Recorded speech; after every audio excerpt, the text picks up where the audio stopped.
ಬಂದಿಲ್ಲ. ಅವರು ಮ್ಯಾನೇಜರ್ ಅವ್ರೆ ನೀವೇನಿದ್ರು ಲೀಗಲ್ ಆಗಿ ನೋಟಿಸ್ ಕಳ್ತೀವಿ ಆಯ್ತಾ.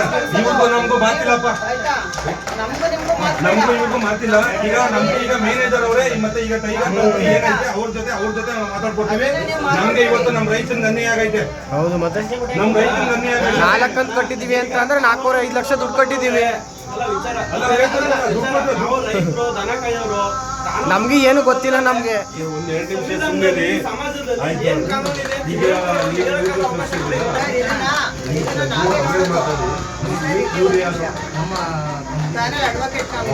ನಮಗೂ ಒಬ್ಬೊಬ್ಬರು ಅಡ್ವೊಕೇಟ್ ನಿಮ್ಮ ಕಂಪ್ನಿಯಿಂದ ನಾವು ಇಟ್ಕೊಂಡು ಈಗ ನಿಮ್ಮ ಕಾನೂನು ಯಾರು ಕಾನೂನು ಮಾತಾಡುತ್ತಿದ್ದಾರೆ.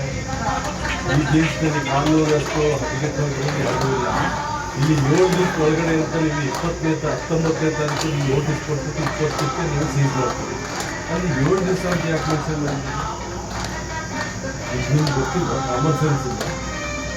ಪಕ್ಕಬದ್ದದಲ್ಲಿ ನೀವು ನೋಟಿಸ್ ಕೊಡ್ತೀವಿ, 20 ಸೀಸ್ ಮಾಡಿದ್ದೀವಿ. ಇಲ್ಲಿ ಏನು ಕೇಳ್ತೀವಿ? 7 ದಿವಸ ಒಳಗಡೆ 19/7 ಎಷ್ಟಾಯ್ತು?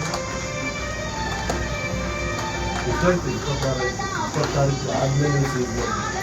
ನೀವು 20ಕ್ಕೆ ಸೀಸ್ ಮಾಡಿ ಕಾನೂನು ಏನು ಹೇಳ್ತಾರೆ?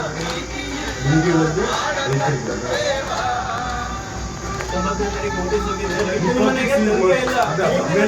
ಆಮೇಲೆ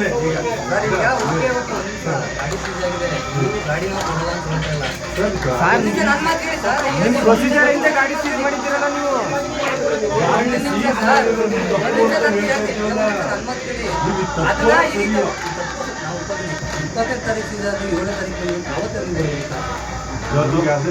ರೈತರಿಗೆ ಗೊತ್ತಿರಲ್ಲ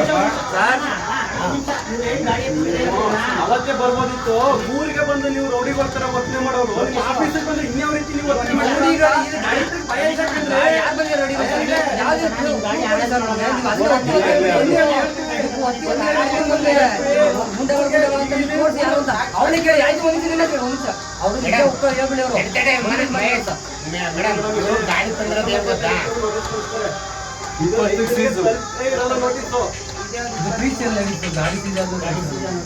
ಇದನ್ನ ಅದು 3-4 ದಿನ ಬೇಕು ರಿಜಿಸ್ಟರ್ ಪೋಸ್ಟ್ ಮಾಡೋದು ತಲುಪೋದು.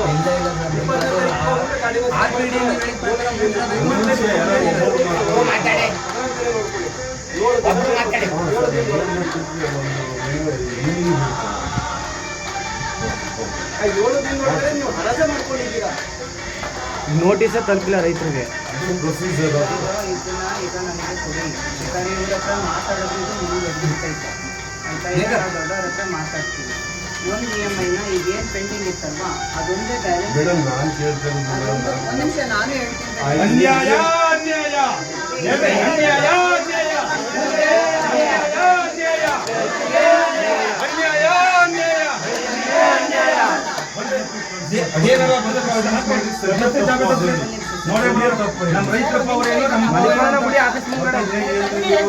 ನಾನು ಇವಾಗ ಬಂದಿರೋದು ಏನ್ ನೋಡ್ತಾ ಇದ್ದೀನಿ ತಾನೇ. ಜೀವ ಕಳ್ಕೋಬೇಕು ಮೇಡಮ್. ಇವತ್ತು ನಮ್ಮ ರೈತ ಜೀವ ಕಳ್ಕೋಬೇಕು. ಇವ್ರು ಮಾಡಿರೋ ತಪ್ಪಿಗೆ ಮೇಡಮ್ ನೀವೇ ಆತ್ಮಹತ್ಯೆ ಮಾಡ್ಕೊಂಡು ಏನ್ ಮಾಡ್ತಿದ್ದೀರಿ ನೀವು ರೈತರು?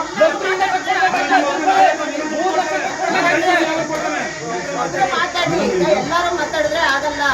ಒಬ್ರು ಮಾತಾಡಿ ಮತ್ತೆ ಎಲ್ಲ ಮಾಡಿದ್ರೆ ಮಾಡಕ್ ಆಗಲ್ಲ. ಇಲ್ಲಿ ಕೆಲಸ